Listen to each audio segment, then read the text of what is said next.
It's Friday, October 8th, 2010, and you're watching This Week in Linux News.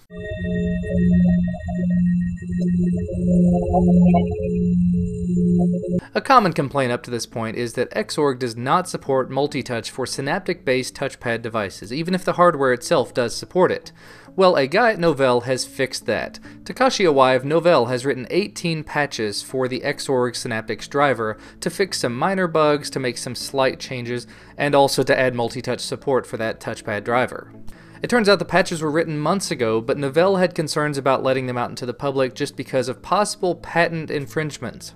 However, they have been published to the web now, and hopefully they will be merged upstream in the very near future. If you're a user of the Pithos Pandora application, you may have noticed that there were some issues with it this week. Turns out Pandora updated the encryption on their backends, and Pithos lost its ability to authenticate with it. Whether or not this was intentional remains to be seen, but it's already been taken care of. The developers of libpiano, the backend for Pithos, have already updated it with the newest encryption codes, and all is well again. Moving right along, OpenSUSE 11.4 Milestone 2 released this week. They are well on their way to their 11.4 final release. Included in this is version 2.6.36 RC2 of the new kernel. In addition, they've provided the OpenGL implementation of Mesa 7.9, which has some significant performance increases for the open source Radeon driver. They've also decided to include OpenOffice 3.3's Alpha, which is a little odd that they're not going with LibreOffice, but I guess they're still waiting to see what happens with that.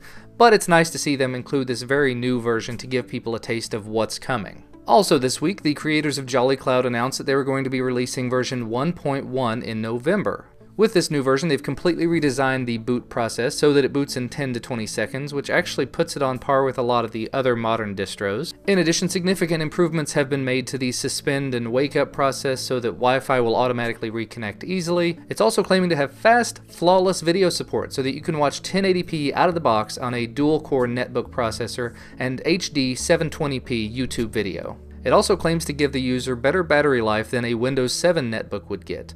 Betas for this are expected in the coming weeks. And speaking of YouTube, those of us who do screencasting, like myself, have had some issues with gtk-recordmydesktop and YouTube in the past. It seems with these newer versions of Ubuntu, there were some changes made to libtheora that keep it from uploading to YouTube appropriately, so that you'd get green garbled video or a rainbow effect or something. Well, according to webupdate.org, a new update pushed to Ubuntu 10.10 is going to remedy all that. They say that it uploads to YouTube just fine now, so go ahead, if you're on 10.10 already, make a screencast and let's see what happens. Make a video response and let me know. As a side note there, I am not on Ubuntu 10.10, but I will be testing it on my laptop, and I'll also let you guys know what happens with it. Alright, for those of you running Android and Maemo devices out there, are you entirely happy with the web browser that you're using?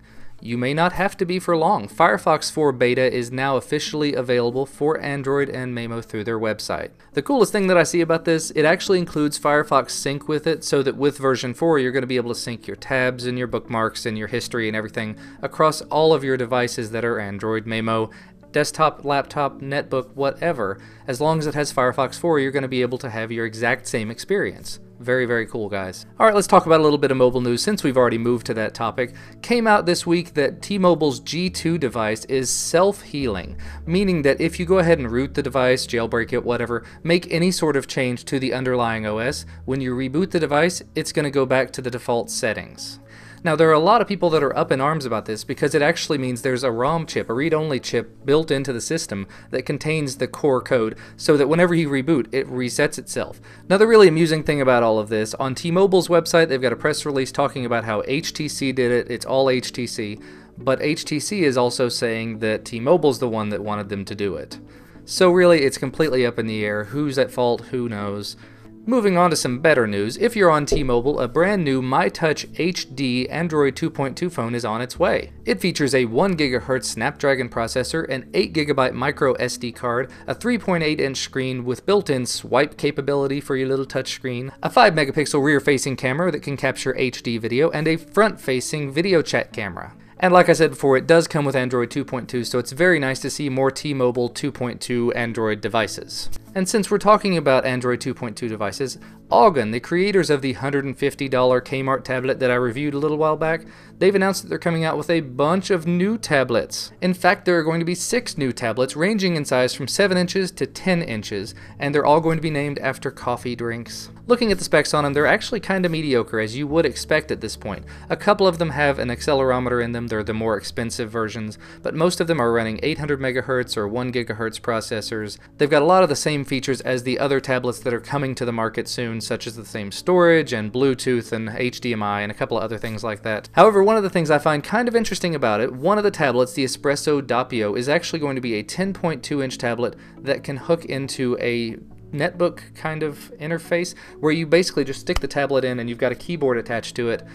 Very interesting, but at the same time, what's the point of having a tablet if you're just going to stick it inside of a netbook? I don't know.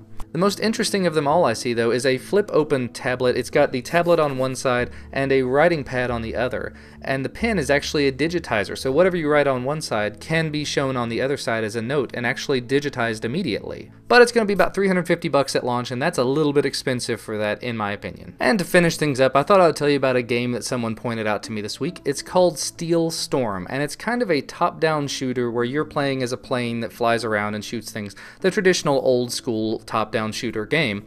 However, you actually get to control exactly where you go, almost like a first-person shooter but top-down, and you've got guns, you get to shoot enemies. It's actually very fun and it downloads very quickly, so go ahead and give that a shot. I will have links to that and everything else in the show notes, which can be found in the doobly-doo. So thank you guys for watching, and I will see you next time.